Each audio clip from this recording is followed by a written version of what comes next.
کہنے لگے میں نے خواب دیکھا۔ کون کہنے لگے؟ حضرت ابو خزیمہ رضی اللہ تعالیٰ عنہ کہیں گے میں نے خواب یہ دیکھا اے اللہ کے رسول صلی اللہ علیہ وسلم، میں خواب میں آپ کی پیشانی پر سجدہ کر رہا ہوں۔ اللہ اکبر! یہ خواب کتنا اچھا ہے۔ ہم جب خواب دیکھتے ہیں کہ الحمدللہ خواب میں ہم نے یہ دیکھا ہم مدینہ المنورہ تشریف لے گئے اور وہاں پر روضہ اطہر کے قریب ہیں اور درود پڑھ لیں الصلاۃ والسلام الصلاۃ والسلام علیک یا رسول اللہ صلی اللہ علیہ وسلم، ہم درود پڑھ رہے ہیں، اس بندے سے پوچھے خوش ہو نہیں ہو؟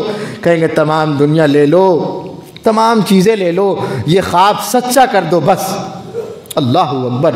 تو ابو خزیمہ نے خواب دیکھا اللہ کے رسول صلی اللہ علیہ وسلم میں نے خواب دیکھا میں آپ کی پیشانی مبارک پر سجدہ کر رہا ہوں۔ امام الاولین والآخرین کیا خواب کی تعبیر بتاتے؟ لیٹ گئے، کہیں گے لو اپنا خواب سچا کر لو، صدق رؤیا کا اپنا خواب سچا کر لو۔ یہی تھے ہمارے اور آپ کے آقا سید المرسلین فخر کائنات جناب محمد رسول اللہ صلی اللہ علیہ وسلم۔